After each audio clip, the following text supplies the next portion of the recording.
안녕하세요. 반갑습니다. 같이 기도하시겠습니다.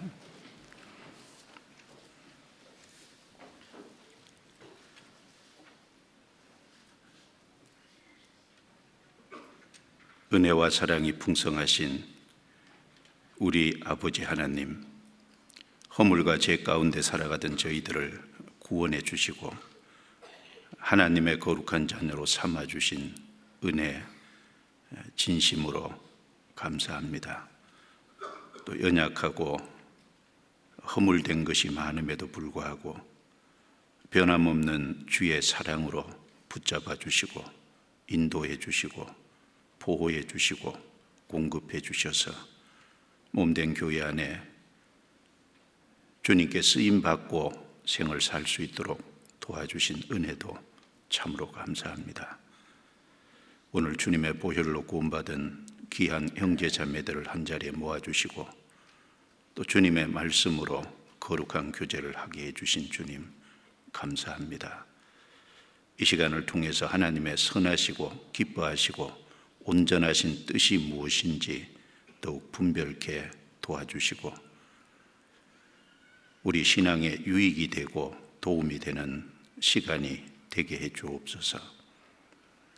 우리 각 사람을 말씀 위에 든든히 세워주시고 진리 가운데 걸어가며 주님과 복음을 위해서 더욱 생을 살아갈 수 있도록 붙잡아 주옵소서. 함께하지 못한 성도들 어느 곳에 있든지 도와주옵소서. 전국에 복음이 전해지는 모든 곳에 함께해 주시고 주님의 역사를 나타내 주옵소서. 전주에서 집회하고 계시는 이호한 목사님 도와주셔서 복음을 또 마땅히 증거할 하나님의 말씀을 담대히 힘있게 증거할 수 있도록 도와주시고 건강을 지켜주시고 참석한 사람들이 확실히 구원을 받고 주님께 찬송과 영광을 돌릴 수 있도록 도와주옵소서. 전 세계 복음이 전해지는 모든 곳에 함께해 주옵소서. 이 시간 시종을 온전히 주께 의탁합니다. 우리를 구원해 주신 주 예수님 이름으로 기도드리옵니다. 아멘. 성경 역대하 20장을 찾겠습니다.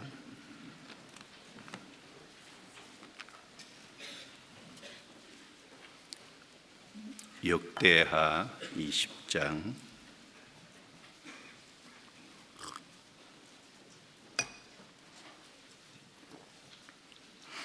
24절 말씀부터 30절 말씀까지를 제가 읽겠습니다. 유다 사람이 들 망대에 이르러 그 무리를 본즉 땅에 엎드러진 시체뿐이요 하나도 피한 자가 없는지라.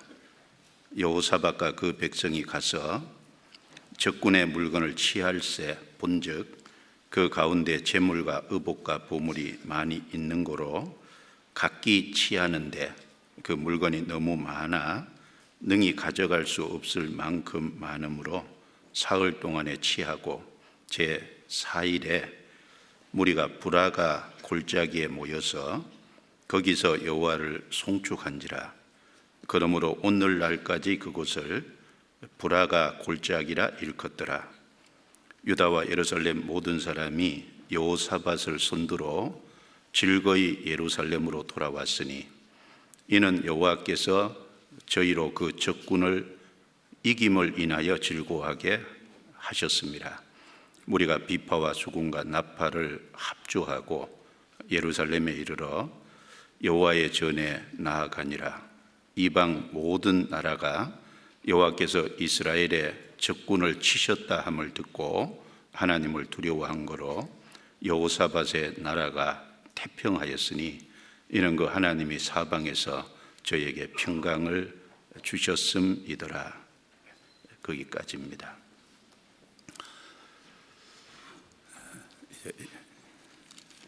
담임 목사님께서 전주 교회 집회를 인도하고 계십니다.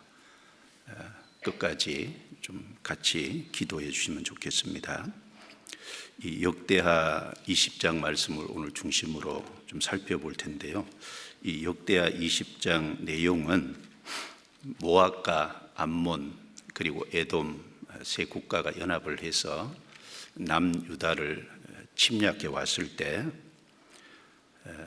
하나님께서 도와주셔서 큰 승리를 거두게 되었습니다.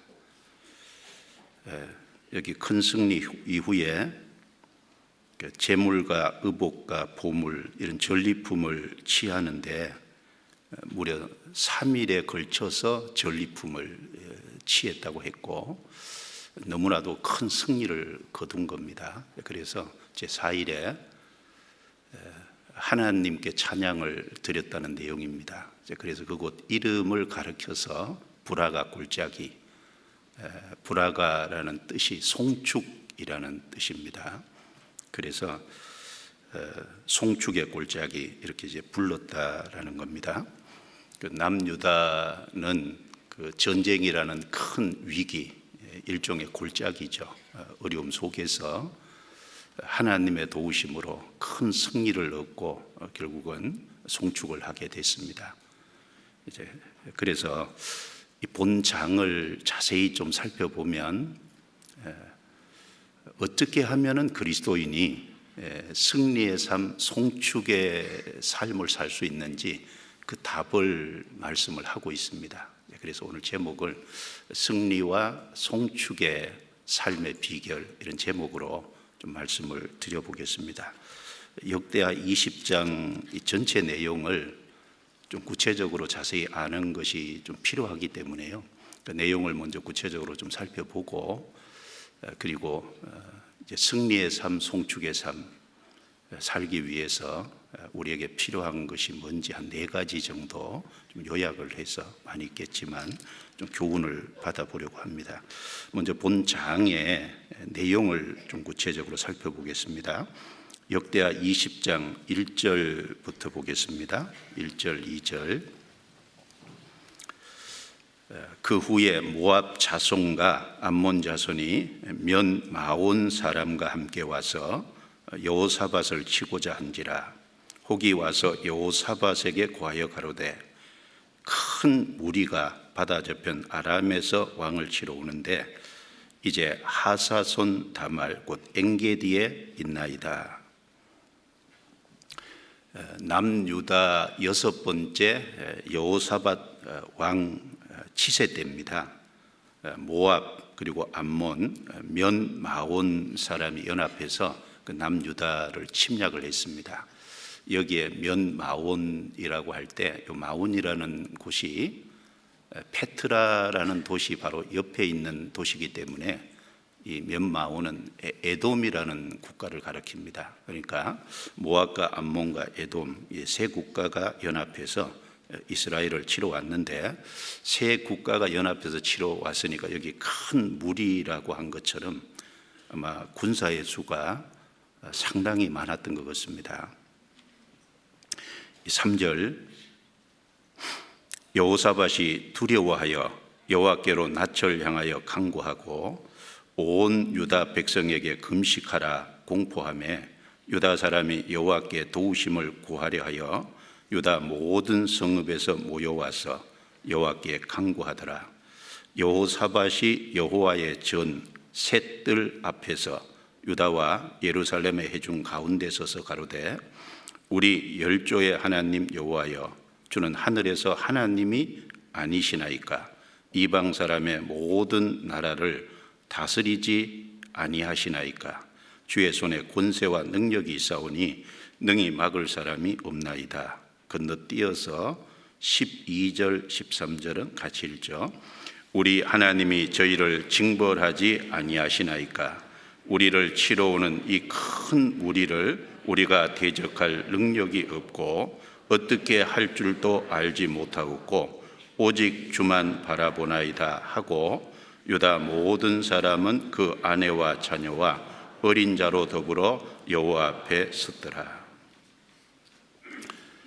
국가적인 큰 그런 위기 앞에서 이제 왕은 대적할 군사가 실제 없기 때문에 너무너무 두려워했습니다. 그래서 할 수 있는 것이라고는 하나님께로 얼굴을 향하고 기도하는 수밖에 없었습니다. 그리고 이 유다 지역에 금식을 선포해서 금식을 하라고 했습니다. 금식은 단지 음식을 안 먹는 그걸 말하는 것보다도 무엇인가 하나님께 간절히 소원하고 바라는 것이 있는데 그 육신의 어떤 본능인 먹는 것까지 패하면서 하나님께 간절히 구하는 것입니다. 그 일종의 때를 쓰는 거죠, 하나님께. 그래서 금식을 선포했고, 그리고 이제 유다 여러 지역에서 사람들이 예루살렘으로 모여서 하나님께 기도를 했습니다. 그리고 이 6절부터 12절까지가 기도 내용이잖아요. 기도 내용인데 12절에 보면은 우리를 치러 오는 이 큰 무리를 우리가 대적할 능력이 없고, 여기도 큰 무리라 그랬습니다. 대적할 능력이 없고 맞설 군사가 실제로 없죠. 그리고 어떻게 할 줄도 알지 못하고 너무 큰 무리다 보니까 작전 계획이나 이런 걸 세울 수도 없고 오직 주만 바라봅니다. 주님께 간절히 기도하는 수밖에 없었습니다. 그래서 심지어 이제 여자와 어린아이까지 같이 성전 앞에서 간절히 기도했습니다. 하나님의 신이 이제 야하시엘이라는 사람에게 임하고 그 야하시엘이라는 사람을 통해서 하나님의 말씀이 내려왔습니다. 14절입니다. 여호와의 신이 회중 가운데서 레위 사람 야하시엘에게 임하셨으니 저는 아삽 자손 마따냐의 현손이요 여이엘의 증손이요 분하야의 손자요 스가랴의 아들이더라. 야하시엘이 가로되 온 유다와 예루살렘 거민과 여호사밧 왕이여 들을지어다. 여호와께서 너희에게 말씀하시기를 이 큰 무리로 인하여 두려워하거나 놀라지 말라. 이 전쟁이 너희에게 속한 것이 아니요 하나님께 속한 것이니라. 내일 너희는 마주 내려가라. 저희가 시스 고개로 말미암아 올라오리니 너희가 골짜기 어기 여루엘 둘 앞에서 만나려니와 이 전쟁에는 너희가 싸울 것이 없나니 항우를 이루고 서서 너희와 함께한 여호와가 구원하는 것을 보라. 유다와 예루살렘아 너희는 두려워하며 놀라지 말고 내일 저희를 마주 나가라. 여호와가 너희와 함께하리라 하셨느니라 하매 여호사밧이 몸을 굽혀 얼굴을 땅에 대니 온 유다와 예루살렘 거민들도 여호와 앞에 엎드려 경배하고 그앗 자손과 고라 자손에게 속한 레위 사람들은 서서 심히 큰 소리로 이스라엘 하나님 여호와를 찬송하니라.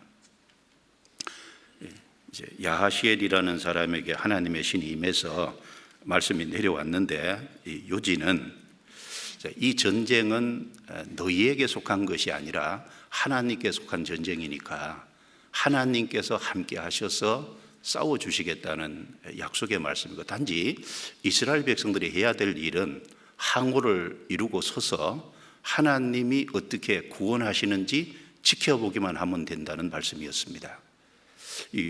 이스라엘 백성들이 출애굽할 때 홍해 앞에 서서 앞에는 홍해 바다고 뒤에는 애국 군대니까 너무 두려워했잖아요.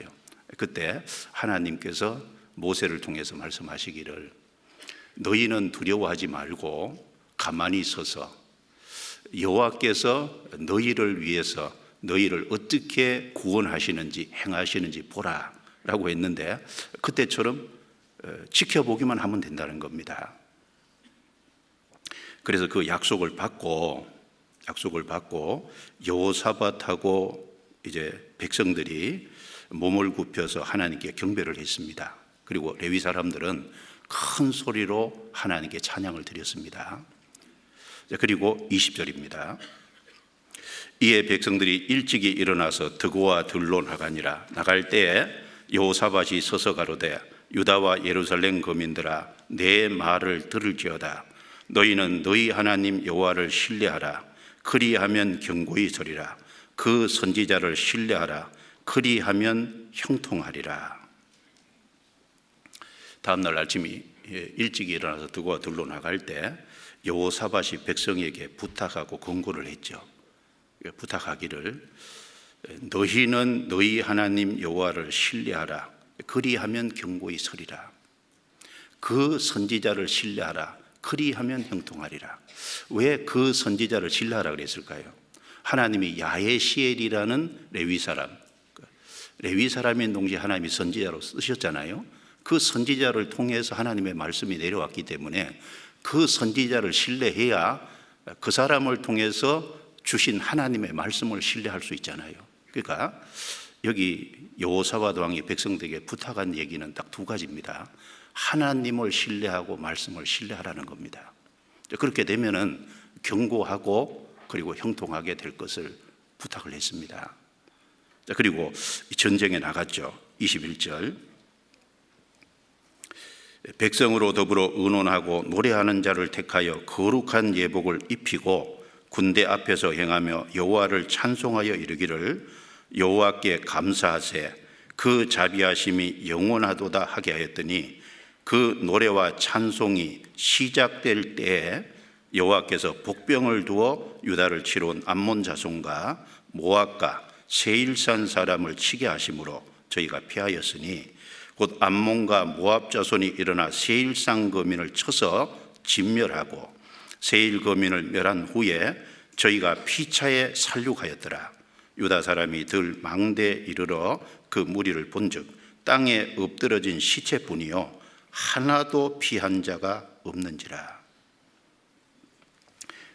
이 전쟁에 나가서 이 왕이 백성과 의논을 해서 누구 아이디어인지는 모르겠는데 이제 찬양대를 조직한 겁니다.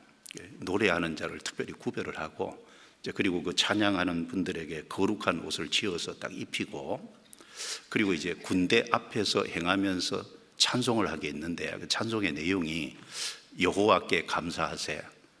그 자비하심이 영원하도다. 그러니까 아직 전쟁에 승리한 게 아닌데 승리의 약속이 이미 내려왔으니까 승리의 약속에 대해서 감사하고 그리고 하나님이 도우셔서 승리하면은 이스라엘 백성을 위한 하나님의 사랑과 인자니까 하나님의 사랑에 대해서 감사를 했습니다. 그래서 이 찬양을 할 때 그 노래와 찬송이 시작될 때 하필이면 찬송을 딱 시작할 때 하나님께서 복병을 주신 거예요. 아마 이 복병은 천사로 보입니다. 천사. 그러니까 천사가 다 개입을 해서 자기들끼리 싸우게 한 거잖아요. 그래서 이 모압과 암몬 사람이 연합해서 세일산 사람이라는 건 에돔 사람들이죠. 에돔 사람들을 완전히 군사를 진멸하고 그리고 나서 모압과 암몬 자기들끼리 피차 살육을 해서 결국은 남은 것은 시체밖에 없었다 그 말입니다. 그러니까 마치 그 이사야 37장에 보면은 아스리아 사네립이 18만 5천 군대를 이끌고 들어왔을 때 하나님께서 천사를 보내서 18만 5천 군대를 다 죽이게 했잖아요. 그러니까 다음에 나가봤더니 시체뿐인 마찬가지 상황이 생긴 겁니다. 그래서 이스라엘 백성들은 항우를 이루고 서서 지켜본 것 외에는 없는 거예요. 그래서 이제 하나님이 간섭하셔서 너무나도 큰 승리를 거두게 되고 그래서 그 뒤에 25절부터는 재물과 의복과 보물 이게 이제 너무너무 많아서 각 사람이 다 취하는데 무려 3일을 취했다는 겁니다. 그래서 너무나도 큰 승리를 하게 해주신 이 하나님께 감사 안 할 수 없잖아요. 그래서 찬송을 했는데 그래서 그곳 이름을 송축의 골짜기라고 이렇게 지었고 그리고 하나님이 큰 승리를 거두게 해주니까 기쁨과 즐거움으로 이제 예루살렘으로 돌아오게 되고 성전에서 기도함으로 시작을 했는데 성전에 돌아와서 여기 비파와 수금과 나팔을 합주했다는 겁니다. 하나님께 찬양을 돌리고 그리고 그 결과 여호사밧 시대에는 태평 시대가 됐다는 말씀을 여기 하고 있습니다. 좀 구체적으로 좀 알아야 좀 교훈을 받을 것 같아서 좀 자세히 말씀을 드렸습니다. 자, 여기서 첫 번째 딱 내용 자체가 승리지 않습니까? 승리. 그리고 하나 특징은 송축입니다. 찬송입니다. 그러니까 이 구원받은 사람들이 삶 속에 승리하는 삶을 살아야 되잖아요. 그리고 하나님께 찬송과 영광을 돌리는 삶을 살아야 됩니다. 평상시에도 찬송과 영광을 돌리지만 어떤 일이 끝났을 때, 그리고 삶 속에 어떤 어려움을 해결하고 마쳤을 때 주님께 찬송과 영광을 돌려야 되잖아요. 전도 집회 끝나고 주님께 영광이 돌아가면 찬송과 영광을 돌리지 않습니까? 그래서 구원받은 사람들이 어떻게 하면 승리의 삶을 살고 찬송, 송축의 삶을 살 수 있는지, 그 비결이 뭔지 역대하에 쭉 말씀을 하고 있는데 많은 것들이 있을 겁니다. 근데 그 중에 4가지만 좀 생각을 해보려고 합니다. 첫 번째는 승리의 삶, 송축의 삶을 살기 위해서는요, 자신의 연약함을 알고 안다는 건 인정하는 겁니다. 그리고 겸손하게 하나님께 간구할 때 승리의 삶, 송축의 삶을 살 수 있잖아요. 성경 다시 한번 보겠습니다. 역대하 20장. 이 남유다가 큰 위기에 직면했을 때 한 행동이 뭐냐면은 3절 4절 같이 읽어보겠습니다. 여호사밧이 두려워하여 여호와께로 낯을 향하여 간구하고 온 유다 백성에게 금식하라 공포하며 유다 사람이 여호와께 도우심을 구하려 하여 유다 모든 성읍에서 모여와서 여호와께 간구하더라. 그리고 아까 12절에 읽었는데 중간에 우리를 치러 오는 이 큰 무리를 우리가 대적할 능력이 없고 어떻게 할 줄도 알지 못하였고 오직 주만 바라보나이다 하고 유다 모든 사람은 그 아내와 자녀와 어린 자로 더불어 여호와 앞에 섰더라. 이 3절에 여호사밧이 간구하고, 그리고 유다 사람이 4절에 여호와께 간구하더라. 이제 그리고 12절에 보면 오직 주만 바라보나이다. 그러니까 승리를 할 수 있는 가장 첫 번째 비결은 자기의 연약함을 알고, 즉 인정하고 겸손히 하나님께 간구하는 데서부터 출발을 한 겁니다. 지금도 마찬가지죠. 어떻게 하면 승리의 삶, 송축의 삶을 살 수 있냐? 자신의 연약함을 인정하고 겸손히 하나님께 구하는 것이 사실은 승리와 송축의 삶의 시작이라고 할 수 있지 않습니까? 우리가 구원을 받을 때도 자신의 연약함을 인정하고 낫게 될 때, 겸손히 하나님께 구원을 바랄 때 우리가 구원을 받았습니다. 그래서 시편 116편 6절에 보면은 여호와께서 어리석은 자를 보존하시나니 내가 낫게 될 때 나를 구원하셨도다. 자, 어리석은 자를 보존하신다는 것은 자기의 어리석음을 알고, 즉 인정하고 겸손히 낮출 때 하나님께서 구원하신다는 말입니다. 내가 낫게 될 때, 잘못 읽으면 안 되죠. 내가 낫게 될 때, 시읒자를 쓰면 안 되잖아요. 내가 낫게 될 때, 자기 연약함을 알고 인정할 때 구원받잖아요. 하나님 창조주 앞에 자기가 피조물이라는 사실을 인정해야 되고, 그리고 자기가 죄성을 가지고 태어난 타락한 죄인이라는 신분을 인정해야 되고, 그리고 자기 삶 속에 살아오면서 타락한 기질을 갖고 있으니까 실제 죄를 지은 게 맞고, 죽으면 심판받고 지옥 간다는 자기 분명한 운명을 인정하고 참으로 하나님께 회개할 때, 돌아서서 구원받기를 원할 때 하나님이 구원해 주셨다, 그 말입니다. 자기를 알고 인정하고 겸손히 구할 때 구원도 받았습니다. 구원받은 이유도 마찬가지죠. 구원받은 이유도 자기 자신의 연약함을 알고 인정하고 겸손히 간구할 때 사실은 승리의 삶을 살 수 있고 송축의 삶을 살 수 있습니다. 고린도후서 4장 7절에 보면 우리가 이 보배를 질그릇에 가졌으니 이는 능력의 심히 큰 것이 하나님께 있고 우리에게 있지 아니함을 알게 하려 하셨느니라. 우리가 이 보배를 질그릇에 가졌다. 우리는 질그릇이라고 그랬잖아요.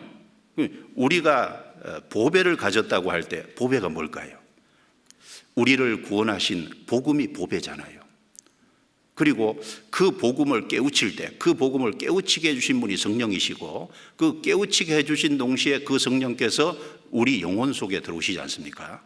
사실은 우리가 받은 복음 그리고 우리 속에 들어오신 성령께서 사실은 보배죠.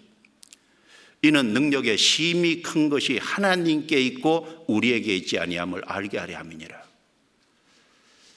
사실 우리가 복음을 받지 않고 이제 우리 인생에 주님이 안 들어오셨더라면요, 우리는 그냥 빈 그릇에 불과했거든요. 질그릇은 질그릇인데 빈 질그릇이잖아요. 근데 복음이 들어왔고 주님이 들어오셨으니까 이게 주님을 모신 질그릇이 됐잖아요. 그러면 신앙생활 속에서도 이 질그릇에 무슨 능력이 있겠어요? 내 자신에게는 능력이 없다는 걸 철저히 인정하고 주님의 도우심을 간절히 구해야 하잖아요. 이는 능력의 심히 큰 것이 하나님께 있는 겁니다. 우리에게 있지 아니함을 알게 하려 함이라. 그래서 겸손히 하나님께 간구할 때 하나님께서 도와주시잖아요. 이 솔로몬이 이제 왕이 돼서 하나님께 일천번제를 드렸습니다. 기브아 산에서. 그럴 적에 하나님이 꿈에 나타나셔서 말씀하시기를 내가 네게 무엇을 줄고 구하라 그랬습니다. 그래서 솔로몬은 내 아버지는 하나님을 섬겼고 지혜가 있어서 이 큰 무리를 다스렸는데 나는 어린아이입니다. 이 큰 무리 가운데가 출입할 줄을 알지 못합니다. 그러니까 하나님 이 큰 무리를 재판할 수 있는 이 큰 무리를 이끌 수 있는 지혜로운 마음을 주십시오.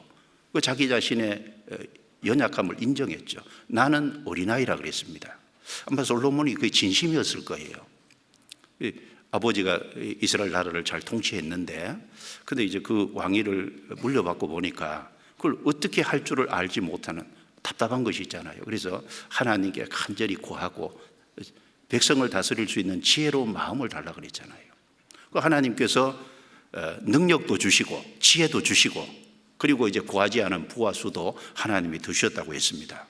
우리도 신앙생활 속에 우린 지혜가 없지 않습니까?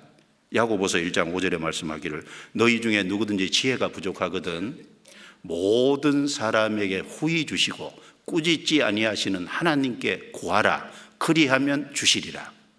지혜가 부족하거든. 우리 형제 자매님들 지혜가 충만하세요? 지혜가 부족하잖아요. 사실은 신앙생활 하는데 지혜도 부족하고 영혼을 우리 주변의 사람들을 건져야 되는데 그 건지는 지혜도 부족하고 그리고 여러 가지 삶 속에 어려운 일들이 많이 닥쳐오는데 그걸 이제 이겨내고 그걸 잘 분별을 해야 되는데 그런 지혜도 부족하고 지혜가 부족합니다.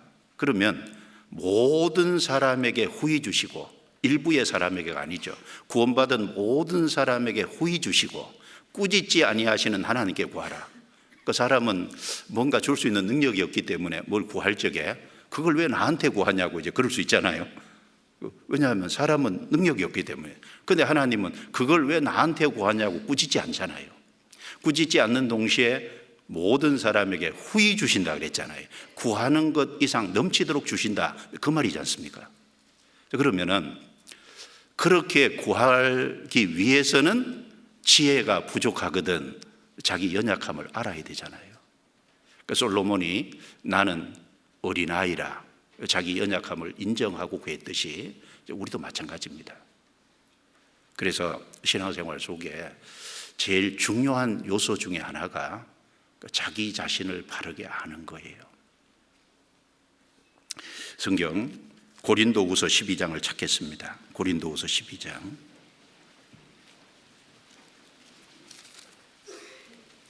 고린도후서 12장.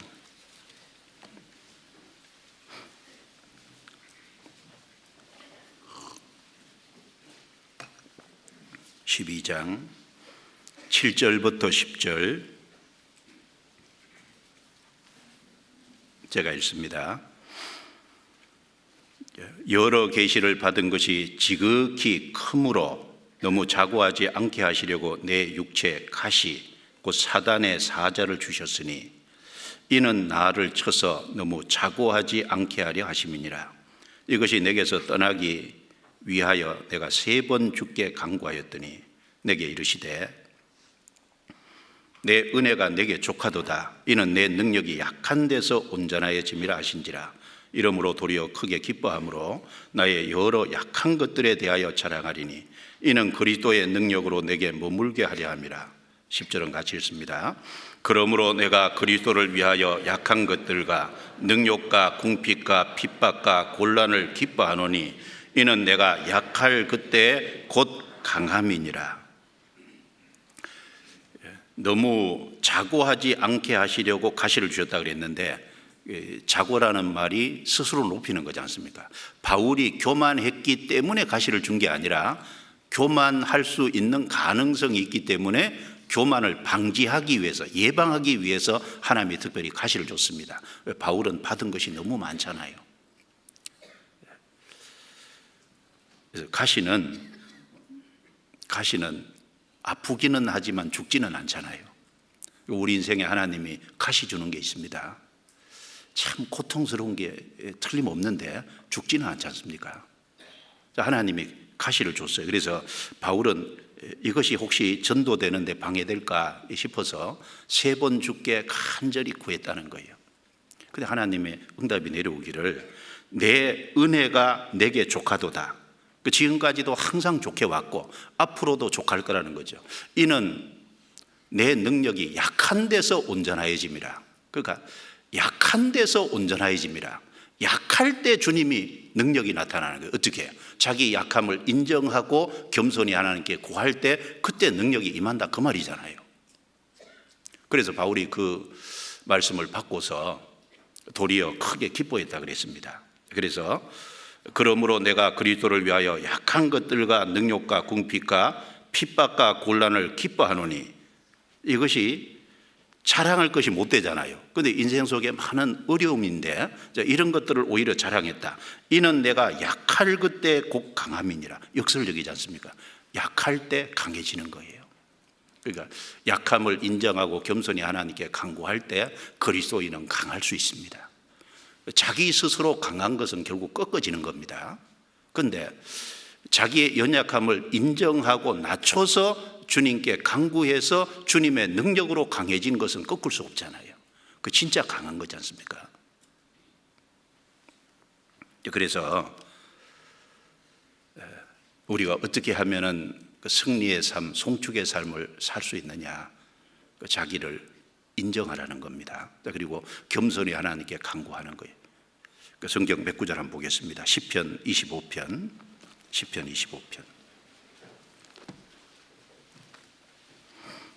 15절입니다. 시편 25편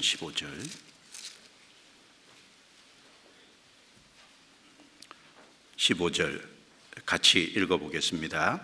내 눈이 항상 여호와를 앙망함은 내 발을 그물에서 벗어나게 하실 것이미로다. 내 눈이 항상 여호와를 앙망함은, 우리 눈이 항상 여호와를 바라보려면은 어떻게 해야 될까요? 자기 연약함을 알고 인정하는 사람이 항상 바라볼 겁니다. 자기가 강하다고 생각하는 사람은 주님께 눈길을 안 둘 겁니다. 또 넘겨서 시편 123편도 보겠습니다. 시편 123편 1절 2절입니다. 1절 2절 또 같이 읽어보겠습니다.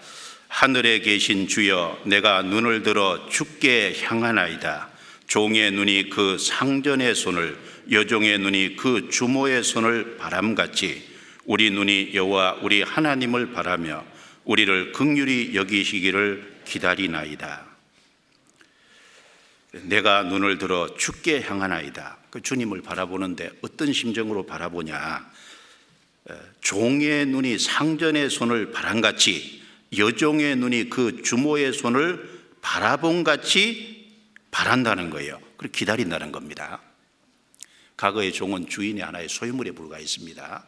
주인이 도와주지 않으면 종은 살 수 없습니다. 그 종이 주인의 도움을 간절히 바라는 것처럼, 여종이 여주인의 손을 간절히 바라보는 것처럼 주님을 바라보고 주님의 도우심을 기다립니다. 왜 이런 기도를 했냐 하면은 3절 4절에 보면 여호와여 우리를 긍휼히 여기시고 긍휼히 여기소서. 심한 멸시가 우리에게 넘치나이다. 평안한 자의 조소와 교만한 자의 멸시가 우리 심령에 넘치나이다. 이 시편 기자가 심한 멸시와 조소를 주변 사람들에게 받고 있는 거예요. 그러니까 이제 이런 어려운 상황에서, 구체적인 상황은 얘기 안 했지만은 심한 멸시와 조롱을 받을 때 바라볼 분은 주님밖에 없다 그 말입니다. 그러니까 종이 주인의 손을 바람같이, 여종이 주모의 손을 바람같이 간절히 바라보는 거예요. 또 한 번 보겠습니다. 시편 141편, 시편 141편 8절입니다. 8절 또 같이 읽어보겠습니다. 주 여호와여 내 눈이 주께 향하며 내가 주께 피하오니 내 영혼을 빈궁한 대로 버려두지 마옵소서. 내 눈이 주께 향하며 내가 주께 피하오니. 왜 주님을 향하고 주님께 피하냐? 자기 연약함을 알기 때문에, 자기 힘으로는 안 된다는 걸 인정하기 때문에 겸손히 하나님께 간구하고 있지 않습니까? 그래서 이사야 40장 31절에 보면 오직 여호와를 앙망하는 자는 새 힘을 얻으리니 독수리에 날개치며 올라간 것들 같이요 다른 박질하여도 곤비지 아니하겠고 걸어가더라도 피곤치 아니하다. 오직 여호와를 앙망하는 자는, 정말 우리가 간절히 하나님을 앙망하기 위해서는 자기 연약함을 인정하고 겸손히 자기를 낮출 때 하나님을 바라볼 수 있을 겁니다. 그래서 승리와 송축의 비결의 첫 번째는 자기를 낮추는 겁니다. 이것은 아무리 강조해도 지나치지 않을 거예요. 그래서 사실은 그리스도인이 인생을 살 때 주님의 도움 없이는 못 삽니다. 베드로가 물리로 걸어가다가 이 바람이 부는 것을 보고 빠져들어갔잖아요. 물리로 걸어갈 때는 눈이 주님께 고정되어 있으니까 걸어갔는데 바람으로 눈을 싹 돌릴 적에 그냥 빠져들어가잖아요. 그래서 자기 연약함을 인정하고 겸손히 주님께 간구하는 그곳에서부터 모든 것이 시작이 되고 출발이 됩니다. 그다음에 두 번째는 우리가 어떻게 하면 승리의 삶, 송축의 삶을 살 수 있느냐. 내가 하나님께 속한 전쟁을 하고 있을 때 사실은 승리의 삶, 송축의 삶을 살 수 있습니다. 본문 한번 보겠습니다. 역대하 20장 15절입니다. 15절. 자, 같이 읽겠습니다. 야하시엘이 가로되 온 유다와 예루살렘 거민과 여호사밧 왕이여 들을지어다. 여호와께서 너희에게 말씀하시기를 이 큰 무리로 인하여 두려워하거나 놀라지 말라. 이 전쟁이 너희에게 속한 것이 아니요 하나님께 속한 것이니라. 17절에도 보면 이 전쟁에는 너희가 싸울 것이 없나니 항오를 이루고 서서 너희와 함께한 여호와가 구원하는 것을 보라. 유다와 예루살렘아 너희는 두려워하며 놀라지 말고 내일 저희를 마주 나가라. 여호와가 너희와 함께하리라 하셨느니라. 여기 15절에 이 전쟁이 하나님께 속한 것이니라. 어떻게 하면은 전쟁에 승리할 수 있느냐? 어떻게 하면 그리스도인이 인생의 승리의 삶을 살고 결과적으로 송축의 삶을 살 수 있냐? 이 전쟁은 여호와께 속한 것이니 여호와께 속한 전쟁을 해야 된다는 겁니다. 내 인생에 여호와께 속한 전쟁일 때는 반드시 승리하게 돼 있는 거예요. 여기 이 전쟁이 하나님께 속한 것이니라 이 말씀할 때 오해하면 안 됩니다. 세상에 일어나는 모든 전쟁이 하나님께 속했다 이 말이 아니잖아요. 지금 모압과 암몬과 에돔 사람이 이스라엘 땅을 쳐들어온 지금 이 전쟁, 역대하 20장에 기록된 이 전쟁이 여호와께 속한 전쟁이다 그 말이지 않습니까? 그러니까 세상에 전쟁이 많은데 특별히 하나님께 속한 전쟁이 따로 있다는 겁니다. 그래서 이 하나님께 속한 전쟁일 때는 하나님이 함께 해주시잖아요. 그리고 하나님이 군대 장관이 돼서 직접 지휘하시고, 하나님께 속한 전쟁은 하나님의 영광과 하나님의 이름을 위한 것이기 때문에 하나님께서 반드시 개입하시고 싸워주시게 돼 있는 겁니다. 그러니까 승리할 수 있잖아요. 그러면은 왜 이 전쟁이 하나님께 속한 전쟁인지 우리 그걸 좀 생각해 봐야 되겠죠. 왜 역대하 20장에 이 전쟁이 하나님께 속한 전쟁이냐, 몇 가지를 좀 생각해 볼 수 있습니다. 첫 번째는 이 여호사밧의 기도 속에 그 이유가 있습니다. 기도 중에 7절을 한번 보시죠. 7절. 우리 하나님이시여 전에 이 땅 거민을 주의 백성 이스라엘 앞에서 쫓아내시고 그 땅으로 주의 벗 아브라함의 자손에게 영영히 주지 아니하셨나이까. 여기 주의 백성이라는 말씀이 있죠. 그리고 그 땅으로 주의 벗 아브라함의 자손에게 영영히 주지 아니하셨나이까. 주의 백성, 그리고 하나님이 주신 그 땅이니까 주의 기업입니다. 11절도 보시죠. 11절. 이제 저희가 우리에게 갚는 것을 보옵소서. 저희가 와서 주께서 우리에게 주신 주의 기업에서 우리를 쫓아내고자 하나이다. 왜 이 전쟁이 여호와께 속한 전쟁이냐? 주의 백성, 주의 기업인데 모압과 암몬과 에돔 사람이 침략한 거예요. 주의 백성, 주의 기업을 치는데 하나님이 가만히 있을 리가 없잖아요. 그리고 또 한 가지는 이제 여호사밧의 기도를 보면요, 하나님의 약속을 의지하고 하나님의 영광을 위해서 기도했잖아요. 그 내용에 8절에 보세요. 저희가 이 땅에 거하여 주의 이름을 위하여 한 성소를 건축하고 이르기를 만일 재앙이나 난리나 견책이나 온역이나 기근이 우리에게 임하면 주의 이름이 이 전에 있으니 우리가 이 전 앞과 주의 앞에 서서 이 한랑 가운데서 주께 부르짖은즉, 같이 읽을까요? 들으시고 구원하시리라 하였나이다.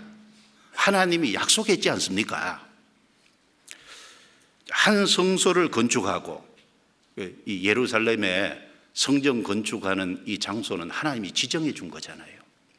그리고 이제 솔로몬이 거기에 성전을 건축하고 성전 봉헌식을 할 때 하나님께 기도했습니다. 하나님, 여기 하나님의 이름을 두신 것이니까 우리가 만일 이 국가적으로 재앙이나 난리나 견책이나 온역이나 기근 이런 것이 있으면 이 전 앞에 와서 하나님께 간절히 부르시면 하나님께서 그것을 들으시고 반드시 구원해 주신다고 약속하지 않았습니까? 하나님의 약속을 의지하고 한 기도잖아요. 그리고 동시에 이 성전은 여기 말한 것처럼 주의 이름이 이전에 있으니 주님의 이름을 둔 곳이거든요. 주님의 영광을 위한 겁니다. 그러니까 주님의 약속을 의지하고 주님의 영광을 위해서 기도했기 때문에 하나님께 속한 전쟁이 된 거예요. 그리고 제일 중요한 이유는요, 무엇보다도 여호사밧과 백성이요 하나님 편에 섰기 때문에 그렇습니다. 하나님 편에 서지 않았으면은 이게 하나님의 전쟁이 아닐 거예요. 하나님 편에 여호사밧하고 백성이 섰거든요. 어떻게 아냐면 20장 1절을 보세요. 20장 1절. 그 후에 모압 자손과 암몬 자손이 몇 마온 사람과 함께 와서 여호사밧을 치고자 한지라. 그 후에라는 것은 19장 내용을 받고 있습니다. 이 전쟁이 생긴 것은 19장 사건이 있고 나서 생긴 전쟁이다 그 말이에요. 19장 내용을 쭉 읽어보면요, 여호사밧 왕이 이스라엘 땅을 다니면서요 이스라엘 사람들을 하나님께 속하게 했거든요. 여호사밧 왕도 연약한 게 있습니다. 그래서 이 19장 앞쪽 내용을 보면은 북이스라엘 아합 왕 당시에 아합 왕은 악한 왕이거든요. 그럼에도 불구하고 거기 같이 교제하고 아합 왕이 아람과 전쟁하러 나갈 때 연합군이 돼서 나갔다가 큰 봉변과 위기를 당하고 아합 왕은 그 전쟁에서 죽었고 여호사밧은 죽을 뻔하다가 하나님이 도와줘서 겨우 빠져나와서 남유다로 피신할 수 있었잖아요. 그것 때문에 하나님의 큰 책망을 받았습니다. 여기 악한 자와 교제한 것이 합당치 않는 거예요. 그런데 하나님이 도와주신 것은 이 여호사밧이 그래도 오로지 하나님을 찾는 신앙심이 있었습니다. 여호사밧은 그 위기에서 큰 책망을 받고 나서 예루살렘에 돌아와서 여러 가지 생각을 많이 했을 겁니다. 그래서 완전히 돌이켰잖아요. 돌이키고 4절에 보세요. 19장 4절.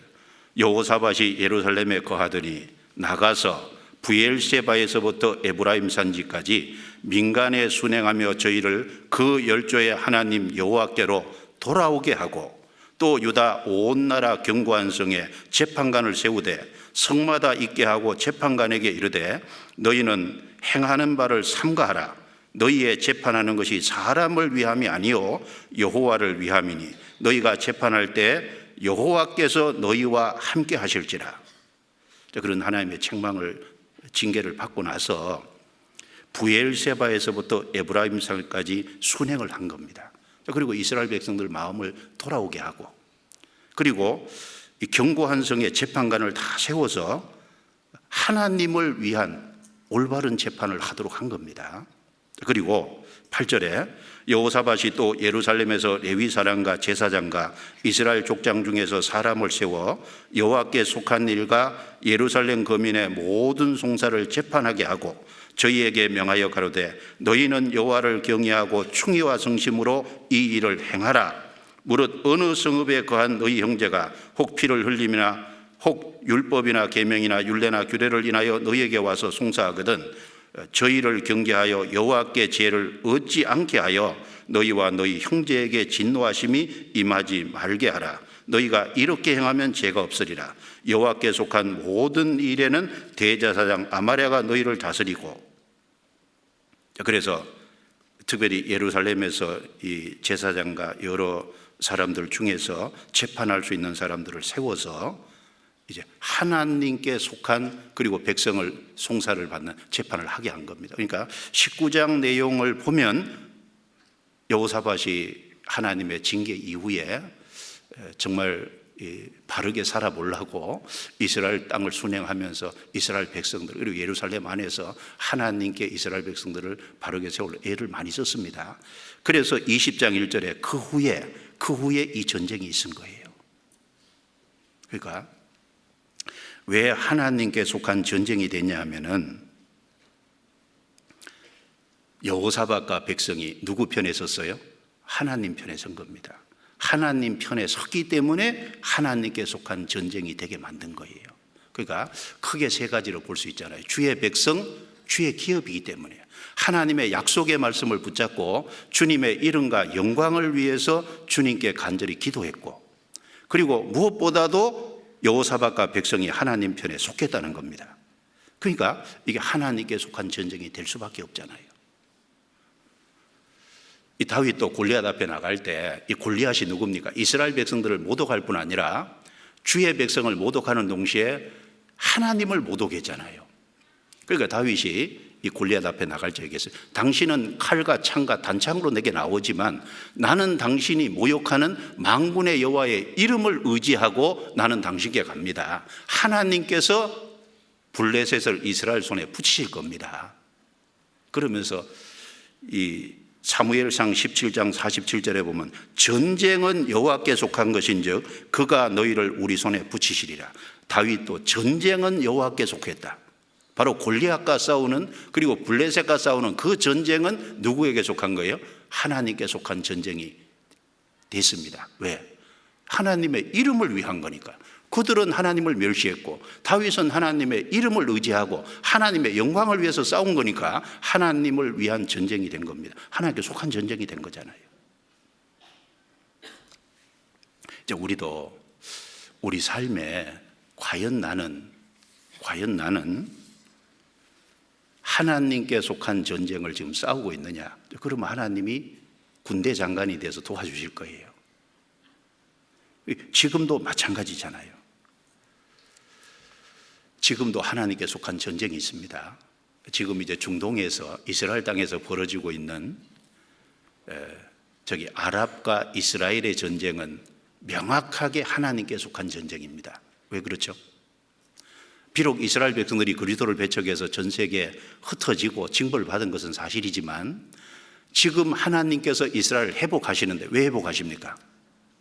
회복하시는 이유 자체가 첫 번째는 하나님의 살아계심을 온 세상에 알리기 위한 것이고, 그리고 동시에 하나님이 성경에 회복될 거라는 많은 약속을 했는데 그 약속의 말씀을 하신 것을 이루고 계신데, 하나님이 약속하신 것은 반드시 지키신다는 것을 보여주기 위한 회복이잖아요. 그리고 이스라엘 민족을 강하게 해가지고 하나님이 7년 환란 속에 들어가면은 믿지 않는 이방인들을 하나님이 심판하실 계획을 갖고 계시니까 이스라엘이 부족한 것이 있을지라도 지금 중동에서 벌어지고 있는 이 전쟁은 하나님께 속한 전쟁이 명확합니다. 그리고 이스라엘의 승리로 반드시 돌아갈 거예요. 그리스도인들은 그게 하나님께 속한 전쟁이라고 믿고 말씀에 약속했으니까 사실은 우리는 이스라엘과 함께 즐거워해야 될 겁니다. 그래서 로마서 15장 10절의 신약 성경에도 열방들아 주의 백성과 함께 즐거워하라 그랬거든요. 열방들아 주의 백성과, 거기 주의 백성은 이스라엘입니다. 열방들아 주의 백성과 함께 즐거워하라.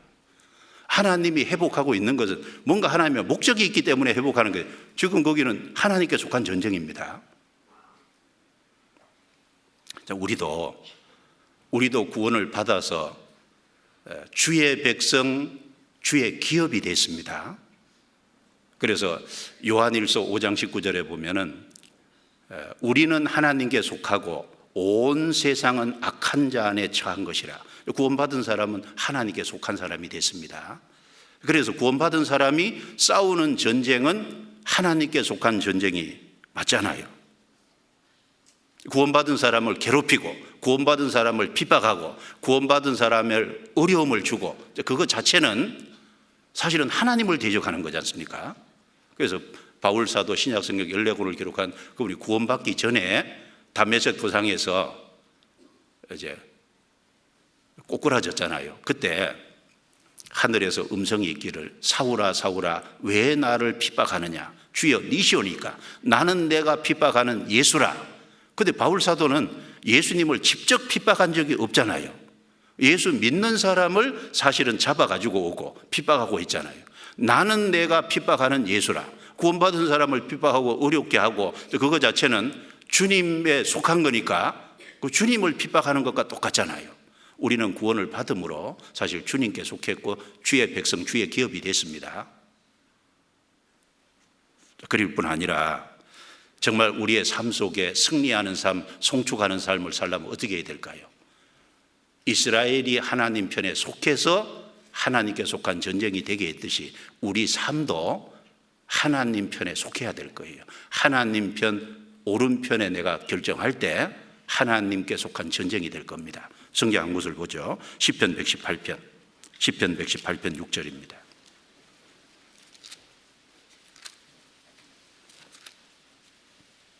시편 118편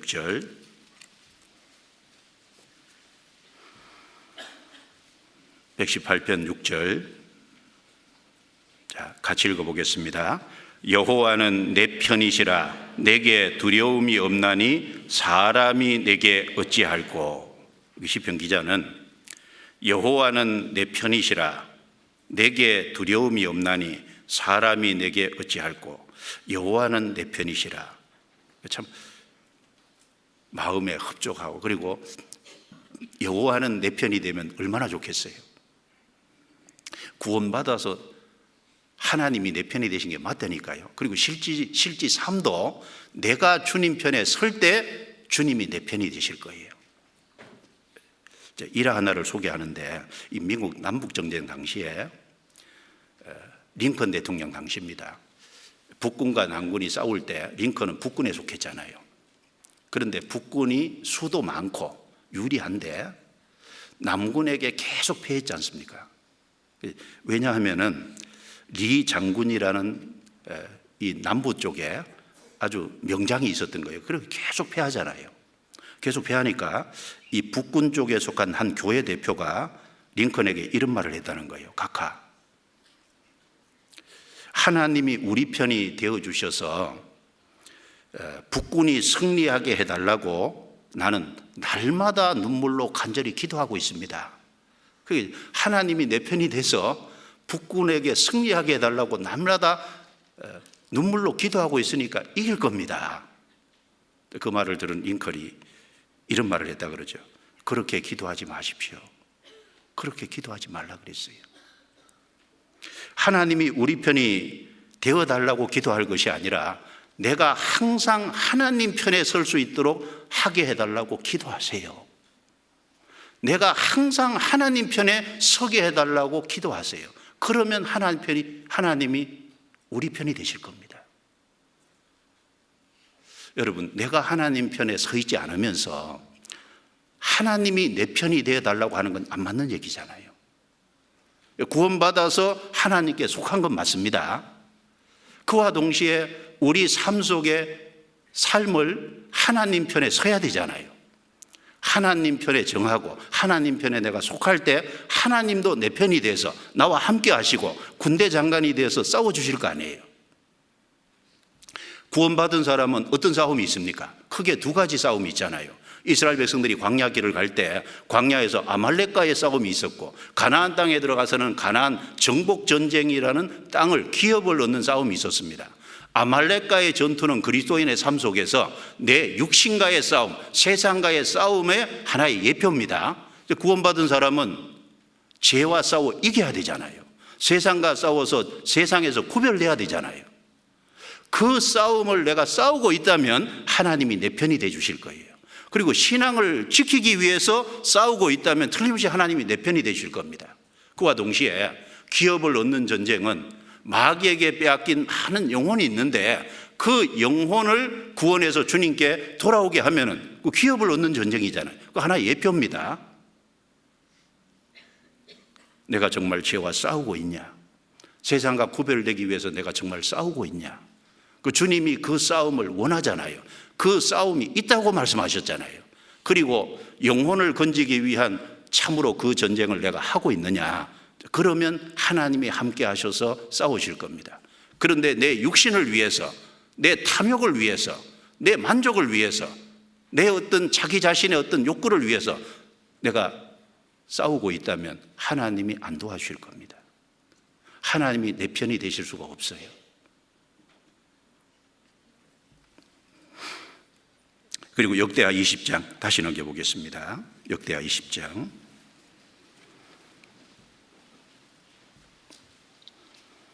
20절입니다. 세 번째는 하나님과 하나님의 말씀을 신뢰하고 순종할 때 승리와 송축의 삶을 살 수 있습니다. 20절 이에 백성들이 일찍이 일어나서 드고와 들로 나가니라. 나갈 때 여호사밧이 서서 가로되 유다와 예루살렘 거민들아 내 말을 들을지어다. 너희는 너희 하나님 여호와를 신뢰하라. 그리하면 견고히 서리라. 그 선지자를 신뢰하라. 그리하면 형통하리라. 여호와를 신뢰하라. 그 선지자를 신뢰하라. 즉 말씀을 신뢰하라. 선지자를 통해서 내려온 말씀을 신뢰하고 하나님과 하나님의 말씀을 붙잡으면, 신뢰하면 반드시 승리할 겁니다. 그리고 송축의 삶을 살 수 있을 거예요. 베드로는 밤새도록 물고기 잡았지만 빈손이었습니다. 주님께서 베드로 배를 빌려가지고 충분히 말씀하신 이후에 깊은 데로 가서 그물을 내려라 그랬습니다. 베드로가 말씀에 의지하여 내가 그물을 내리리다. 말씀을 신뢰할 때 2배 잠길 정도의 많은 물고기를 잡았습니다. 구원받은 사람은 딱 신뢰할 것이 하나님과 하나님의 말씀을 신뢰하는 겁니다. 마태복음 4장 4절에 사람이 떡으로만 살 것이 아니요 하나님의 입으로 나오는 모든 말씀으로 살 것이라 하셨느니라 하시니, 하나님의 입으로 나오는 모든 말씀이거든요. 하나님과 하나님의 말씀을 신뢰하는.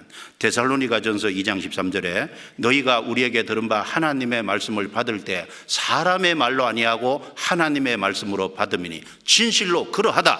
이 말씀이 너희 믿는 자 속에서 역사하느니라. 하나님과 하나님의 말씀을 신뢰할 때 견고히 설 수 있을 겁니다. 형통할 수 있을 거예요.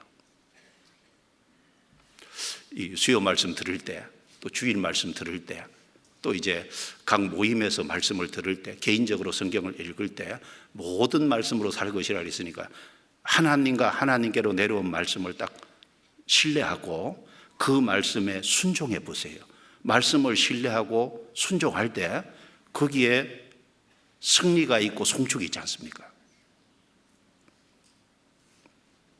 이사야 26장 한번 찾아보죠. 이사야 26장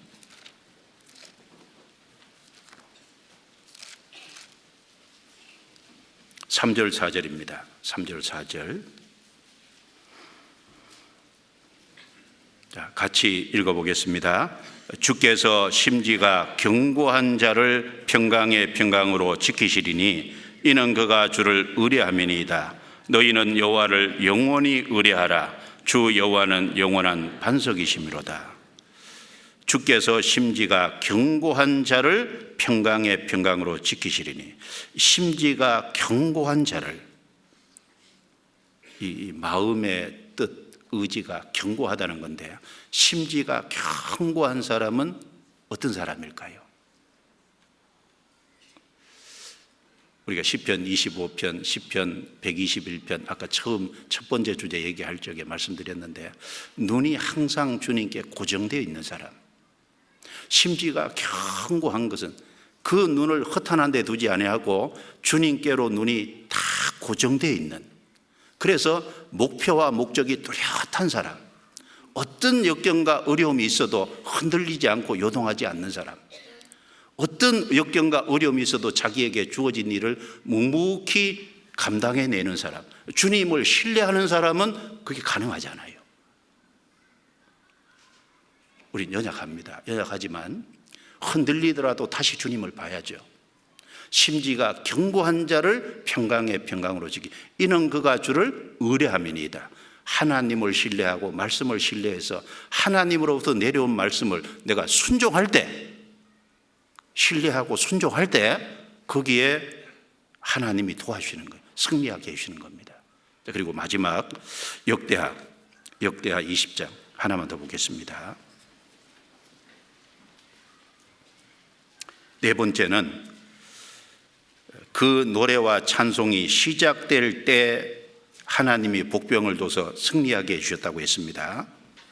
이 역대하 20장 내용에 보면요, 찬송 얘기가 너무 많아요. 그러니까 처음부터 끝까지 찬송이에요. 그러니까 이제 하나님의 신이 야시엘이라는 선지자에게 감동이 돼서 말씀이 내려왔을 때도 여호사밧과 백성은 하나님께 경배한 동시에 19절에 그앗 자손과 고라 자손에게 속한 레위 사람들은 서서 심히 큰 소리로 이스라엘 하나님 여호와를 찬송하니라. 그 말씀이 내려왔을 때 찬송했잖아요.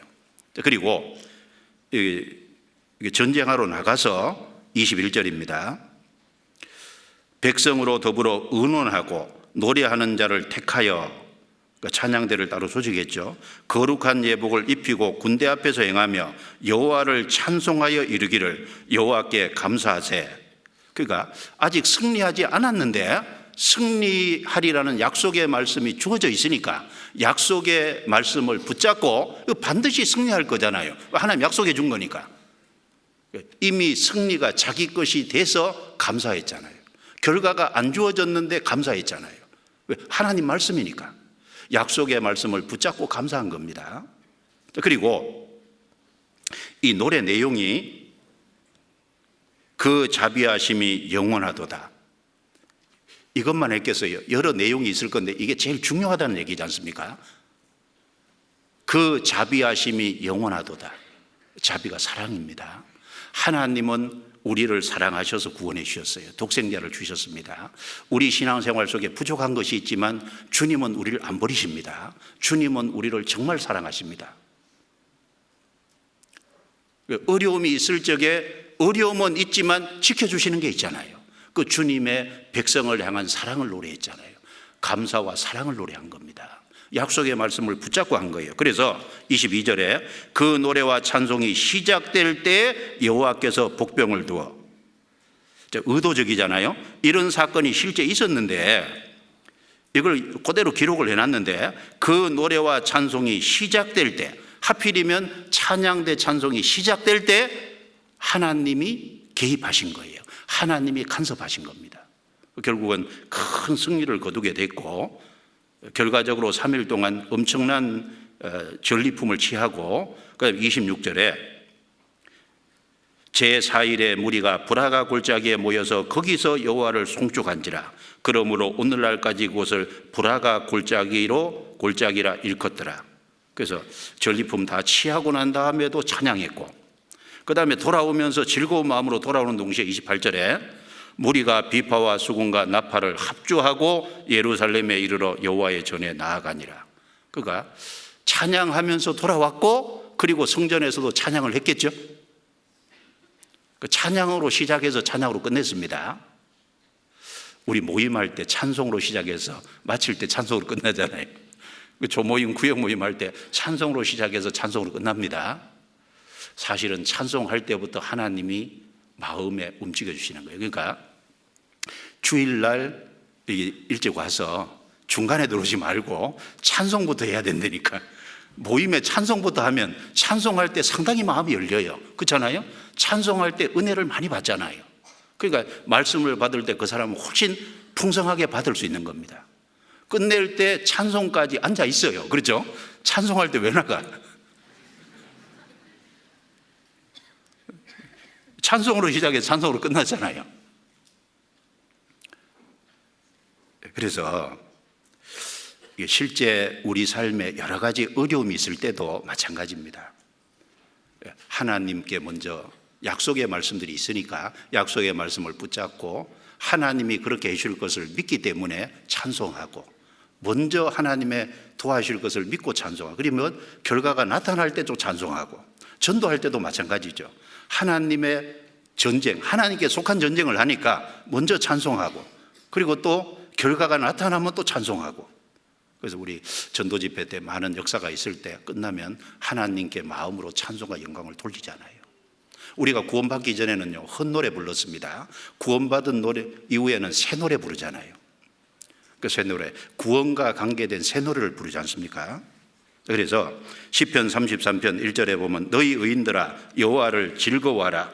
찬송은 정직한 자의 마땅히 할 바로다. 수금으로 여호와께 감사하고 열줄 비파로 찬송할지어다. 새 노래로 그를 노래하며 즐거운 소리로 공교히 연주할지어다.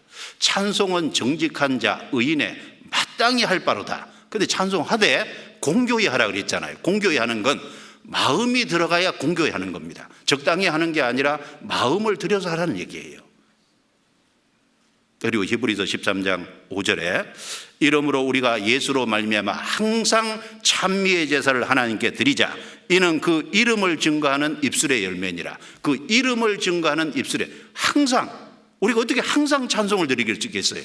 예수로 말미암아, 예수님을 통해서 우리가 구원을 받았고 우리가 하나님께 속해 있고, 그리고 지금은 어려움이 있지만 결국은 최종 승리할 것을 우리는 바라보고 믿잖아요. 그러니까 항상 찬미의 제사를 드릴 수 있죠.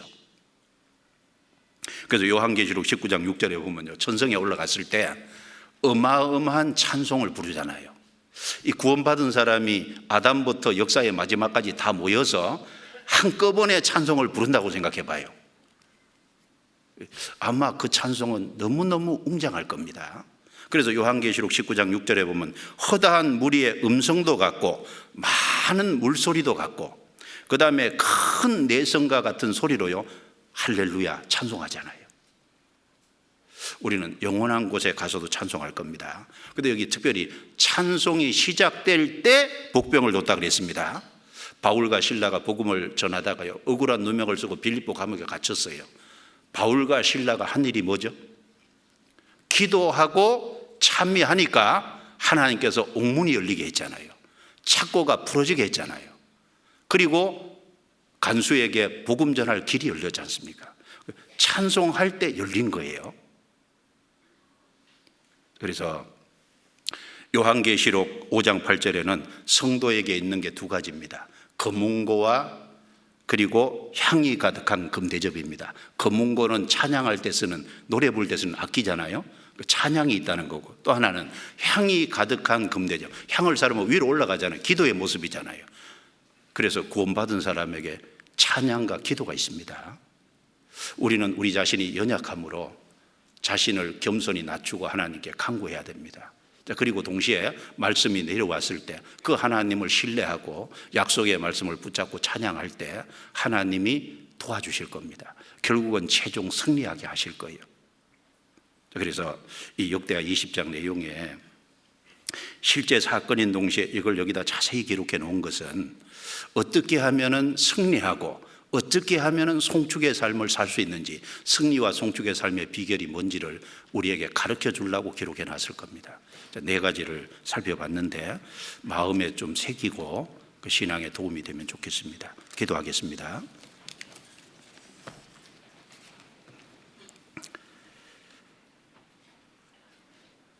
주님 은혜 참으로 감사합니다. 저희 마음과 생각을 붙잡아 주시고 더욱 우리의 마음이 깨어 있을 수 있게 해주시고 주께로 향할 수 있도록 도와주옵소서. 이 험악한 세상에 또 주님 잠시 잠깐 후면 오실 이 세상에서 허탄한 것에 빠져서 우리의 마음이 빼앗기지 않도록 도와주시고 오직 주님과 복음을 위해서 또 주님의 영광을 위해서 남은 생애를 살 수 있도록 도와주옵소서. 우리가 주님 편에 항상 설 수 있도록 도와주시고 그래서 주님의 도움으로 승리와 송축의 삶을 살 수 있도록 축복해 주시기를 간절히 간구합니다. 전 세계 복음이 전해지는 모든 곳에 함께해 주시고 주님이 능력을 나타내 주시고 많은 역사가 나타남으로 또 열매들이 맺힘으로 주님께 영광을 돌릴 수 있도록 도와주옵소서. 주께 의지합니다. 우리를 구원해 주신 주 예수님 이름으로 기도드리옵니다. 아멘.